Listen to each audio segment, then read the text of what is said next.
السلام عليكم ومرحبا بجماهير النادي الافريقي في كل مكان. هل النادي الافريقي قادر على الفوز بالبطوله التونسيه؟ من الاخر وعلى الاخر ممكن.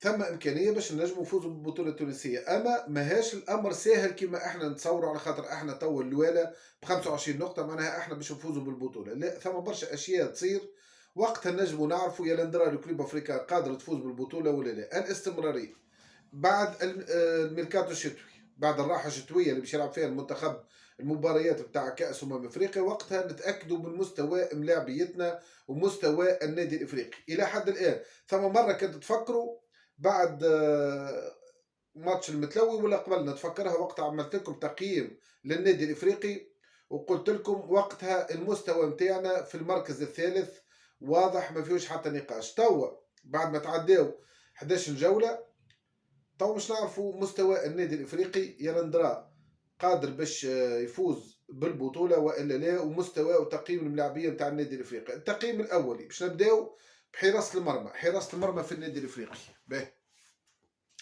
عندنا اربع حراس: مالك سعاده الحارس الرابع، الحارس الثالث ادريس العرفاوي، الحارس الثاني غايث اليفرني، والحارس الاول مهيب الشامخ. المره اللي فاتت تضرب مهيب الشامخ، لعب اليفرني توتيلير. من وجهه النظر نتاعي ما ثماش خبره في حراسه المرمى، ثم كليت بونتوات ولا ما كليتش. كلا اللي يفرني بونتوات عملوا في الدربي، كلا بونتوات في اش علينا فيه، كلا المهم ديما يقبل بعض الاهداف ويشد، وساعات يعمل تصديات جميله، ما ننكروش في الامر هذا. مهيب الشامخ تحسه حارس نتاع مستقبل اذا كان يوظف الطول نتاعو والبدن نتاعو هذاك، هو عنده بدن عملاق طويل.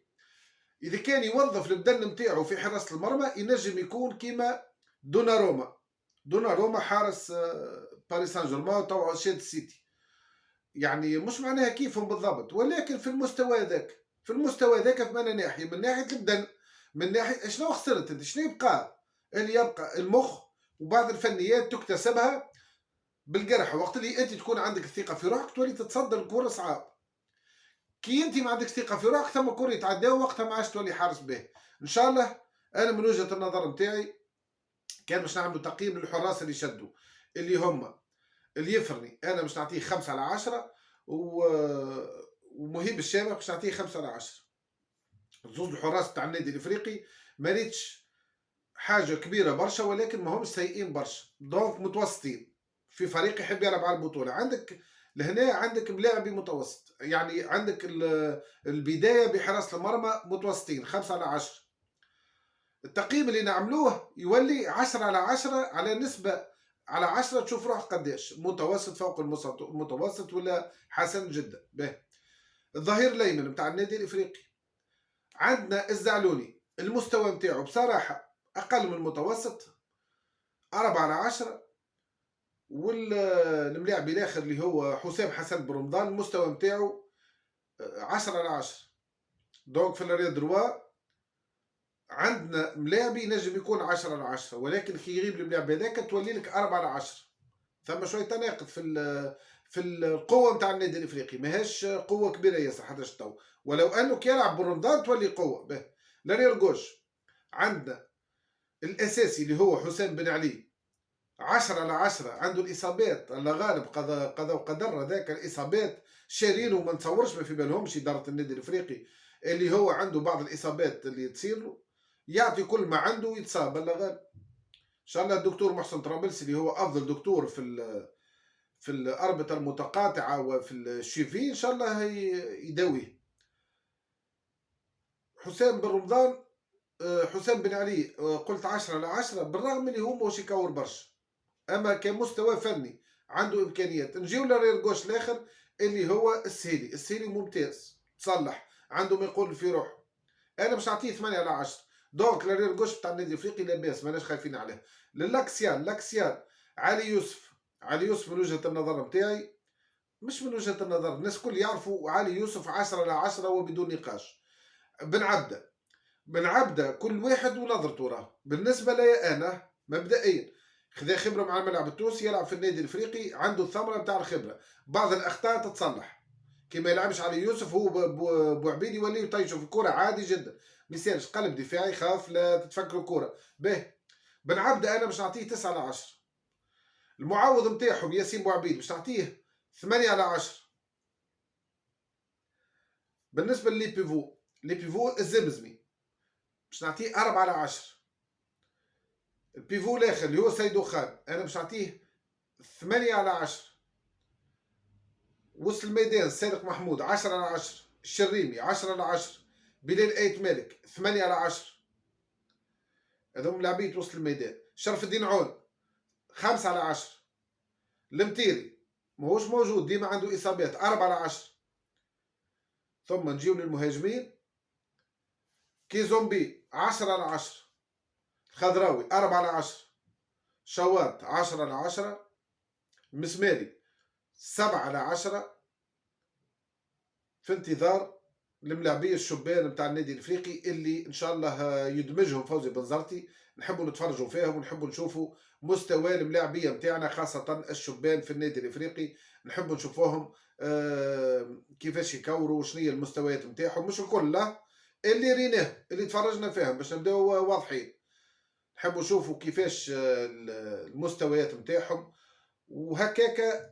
هذا التقييم اللي عملناه مبدئيا يحط النادي الافريقي كتقييم اجمالي 8/10. 8/10 تقييم ممتاز وممتاز جدا نتاع فريق ينافس على البطوله بكل جديه. قبل 6 جولات عملنا تقييم نلقاو النادي الافريقي يوصل للمرتبه الثالثه. توا المرتبه هذه فاتها تجاوزها والحمد لله. وترتيب النادي الافريقي واضح في الصداره ب 25 نقطه. به باش ما نبقاوش نتخيلوا اللي احنا افضل فريق واللي احنا لا نقارع واللي احنا كذا واللي احنا كذا ويسيبنا بعض الغرور. شنو يلزمنا نعملوا؟ يلزمنا اول حاجه ثم امور عقلانيه وامور علميه تقول اللي النادي الافريقي ماناش وحدنا نلعبوا على البطوله التونسيه. اقل شيء اقل اي انسان يخمم اللي احنا البطوله فزنا بها واللي احنا نراهو ما ثماش منها الحكايه. ما ثماش. هذا خيال وهذا تجاوزناها. الامور هذيك تجاوزناها نهائيا والى الابد. بالنسبه للناس اللي يصطادوا في الماء العكر نقول لكم راهو هذاك رجس من عامل الشيطان فاجتنبوه لا اكثر ولا اقل. لا اكثر ولا اقل. عندك في شخصيتك تعرف تحكي بها اهلا وسهلا وتتسمى انسان تحامي على روحك. ماهاش شخصيتك وتحب الناس يحميوا عليك. هذيك يسميوها النعجة تتفافى بلية الكبش. نعرفوها هذه من قبل. يعني كل واحد يحاول شخصيته هي اللي تفرض وجوده في كرة القدم في الإعلام في التدريب في رئاسة الفرق في كل شيء. احنا النادي الافريقي حاليا ما يلزمناش نحطوا العصا في العجلة وما عندناش الحق باش نحطوا العصا في العجلة. الجمعية ماشية في الثنية الصحيحة. النادي الافريقي ماشي نحو المسار الصحيح. ماذا بنا ما نخليوش اشياء تعرقل هذا المسار الجميل في النادي الافريقي. ما ناقصنا حتى شيء. الترتيب رانا ماناش وحدنا قلناها ونعاودوها. احنا توا كترتيب اجمالي الولا هذه حاجة باهية برشا. مادام الولا حاجة مزيانة برشا للكلوب الثير كل نحمدوا ربي ونشكروه ما غير ما نخموا في حتى شيء آخر.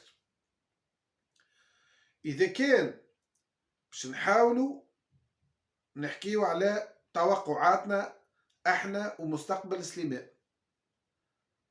قبل بساعات من انطلاق المقابل أو بيوم نقول واحدة قبل يوم من انطلاق المقابل. تقييمنا للنادي الإفريقي وهل هو قادر على الانتصار على مستقبل سليمان في البطولة. إجمالا فوزي بنزرتي يساوي 70% من قوة النادي الإفريقي. صدق أو لا تصدق. فوزي بنزرتي 70% من قوة النادي الإفريقي. من بعد يجي الاستقرار الإداري يساوي 20%. وبعد علاش نقول هكا خاطر الاستقرار الإداري مضمون. هذاك حاجة ضمناها في النادي الإفريقي ولا بأس. يبقى فوزي البنزرتي مدرب ليس ككل المدربين. مدرب عنده شخصيته، مدرب عملاق، مدرب أسطورة، مدرب عمل كل شيء في كرة القدم التونسية. أهم من هذا الكل قوة الشخصية متاع فوزي بنزرتي، اللي يعرف يتحكم في أي مجموعة مهما كانت. أكثر من هذا الحديث اللي نقوله راه مش تفدليك. فوزي بنزرتي المدرب الوحيد في كرة القدم التونسية اللي يفهم الكواليس متاع التحكيم، واللي يعوض لك عمل الإداري. هاي الحاجة اللي تفرح. فوزي بنزرتي قادر باش يعوض عمل الإداري. شو معناه؟ في بلاصة باش الإداري يدخل بعضه ويبدأ هو اللي يتكلم في وسائل الإعلام، فوزي بنزرتي يخافوا منه في الإعلام، خاطرو يتكلم ما يسكتش. يخافوا منه في الجامعة وفي الرابطة، على خاطر إذا كان نادي تظلم النادي الإفريقي وهو يراني فيها يتكلم. ثم مدربين عندهم سياسة النعام، يحط راسه في التراب وما في باليش علاش ظلمونا زعما، علاش خسرنا اليوم. يقولوا له هكاك، يقول لهم ما نعرفش والله ما نعرفش. لا، بينما فوزي بنزرتي يمشي ديريكت للحكم، يا حكم راك تظلم فينا. تو انتم في بالكم فوزي بنزرتي كي يمشي للحكم، في بالكم انتم يسب في الحكم هو تروه يعمل هك يتنفض هو فوزي، مش يسب في الحكم راه.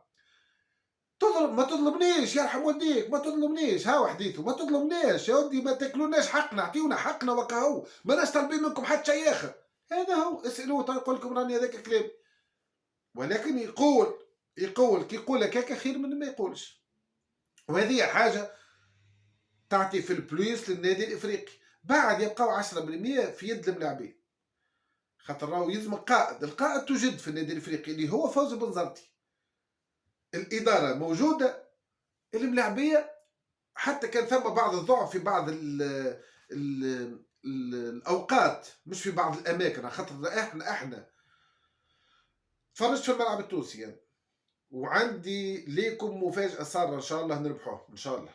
الملعب التونسي مانيش نحكي على سليمان، تفرجت فيه وتعرفوا صدقوني اجمالا ما حطيتهم في كادر. انا الملعب التونسي حاطهم في كادر بالضبط كيفاش الملاعبي يركح في الكنترول، وكيفاش الملاعبي يخسر، وكيفاش الملاعبي ما يربحناش. كل شيء. وشكون الملاعبيه اللي هم يعملوا عليهم وشكون ما يعملوش عليهم، وشنو الفارق وشنو مش فارق. به. ولكن كي نجيو لمستقبل سليمان، هذا الفريق اللي باش ينافس النادي الافريقي، يا لندرا مستقبل سليمان قادر باش يدرع لنا خواطرنا؟ باش نقولوها ان شاء الله لا، باذن الله لا. النادي الافريقي فريق كرة قدم. هل نحن محترفون ام هواة؟ ان شاء الله نكونوا محترفين. شنو معناه؟ كانك هواة راهو تاثر عليك، نفترضوا احنا انت عملت تعادل مع سليمان اللي هو لا معناه، نفترضوا احنا الماتش اللي بعده انت ترخ يلزمك ما ترخش. نفترضوا انت ربحت سليمان 7 بلاش ولا حتى 10، الماتش اللي بعده يسيبك الغرور وتقول باش نربح الماتشات كونتر الملعب التونسي والترجي، ما تجيش. دونك النادي الافريقي مقابله ضد سليمان انا نخزر لها 3 نقاط مهما كانت طريقه اللعب. ولكن اذا كان احنا باش نوليو فريق متاع خبره وفريق محترم، راك تربح سليمان حتى 1 بلاش تتسمى فريق ممتاز جدا وملاعبيه ممتازين. النادي الافريقي الماتش خاطر علاش باش نقول علاش النادي الافريقي ورى اللي هو فريق يكور نجم. ديجا كي تفرجوا في الكليب افريكا ظهر لي ولينا فرحانين شويه، الكليب ولات ثم شويه كوره، ثم كوره ما ننكروش الامر هذايا، ما ينكر فيها حتى واحد. ثم باس ثم ديسونتراج، ثم عندنا ملاعبين طالونو طالونتيو يراوغ يعمل لك عظمه. عندك ملاعبيه يماركي اهداف جميله كيما بلال ايت مالك، كيما شواط، كيما غيره. عندك ملاعبيه يصنعوا الفارق ويراوغوا. عندنا برشا ديزاتو. عندنا اهم حاجه في كره القدم اللي هي بناء الهجمه من الخلف، اللي هي يبداها علي يوسف الكابتن هذاك. كي يبدا هو موجود ما عادش يخاف بن عبده، على خاطر علي يوسف راه يعطيك امان. راه باش نقولها لكم، راه علي يوسف يعطي الامان للنادي الافريقي. كي يبدا يكور بن عبده، كي يكون هو وياسين بوعبيد يطيشوا الكوره، كي يجي معاهم علي يوسف، على خاطر علي يوسف يطلب كوره، هات الكوره هات. ما المهاجمين والناس اللي يحبوا يعملوا ضغط على النادي الافريقي كي يراو الكوره عند علي يوسف ما عادش يعملوا ضغط. راهو رجل كألف وألف كأف، راهو تلقاها مش ديما، تلقاها في علي يوسف، تلقاها في فوزي بنزرتي. علاش؟ علي يوسف يركح الكرة باس، المهاجم نتاع سليمان وغيره ينبههم المدرب نتاعهم، يقولوا لهم اسمع ما تعملش ضغط على الكلوب، راك ماكش تفكها. راهو علي يوسف اذا كان تجاوزك هو والملاعبيه راهو مش تخليو فراغات في الدفاع وفي وسط الميدان، راهو الكلوب تتاكيكم بالطول وبالعرض، ابقاو شادين الدفاع ولكش على رواحهم. باش تبقى سليمان عنده شانس وحيده باش يحاولوا يعملوا هجومات معاكسه مرتده. لهنا نوصيو علي يوسف وملاعبيتنا حذاري من الرجو، وحذاري سليمان راهي تلعب على الجهه اليمنى واليسرى، يراوغوا يحاولوا يراوغوا ويسنتروا وريتري، يراوغوا ويسنتروا وريتري لشكون اللي كيباسوي ولا سمارة لافون سونتر هذاك اللي كان يلعب في الترجي، هذيك هي. هذا في صورة ما عملوا هجوم معاكس، سيطرة مطلقة ما تخافش. دونك هل النادي الافريقي قادر على الانتصار ضد مستقبل سليمان؟ باش نقول لكم حاجه، المعلومات كامله مازالت ماهيش متوفره في الميروار نتاع راسي، كارت ميموار، الميموار معناها مازالت ماهيش متوفره. وقتاش باش توفر المعلومات كامله؟ ان شاء الله قبل المقابله. الفيديو الاخراني اللي نعمله هو اللي نحاول نحط كل ما عندي باش نعرف النتيجه. تو بصراحه باش نقولها لكم بكل صراحه، النتيجه مازالت ماهاش في مخي، مازالت ماهاش في مخي النتيجه، على خاطر المعطيات كامله والتشكيله وكذا وكذا مازالت ما وصلتش. كي توصل التشكيله ونقتربوا من التشكيله الاساسيه باذن الله ان شاء الله. ولكن اجمالا جمهور يحب الانتصار وجيبوا لنا الانتصار، هذا الانتصار نتاع فوزي بنزرتي نتاع الملاعبيه ماهوش نتاع الجمهور. والسلام عليكم.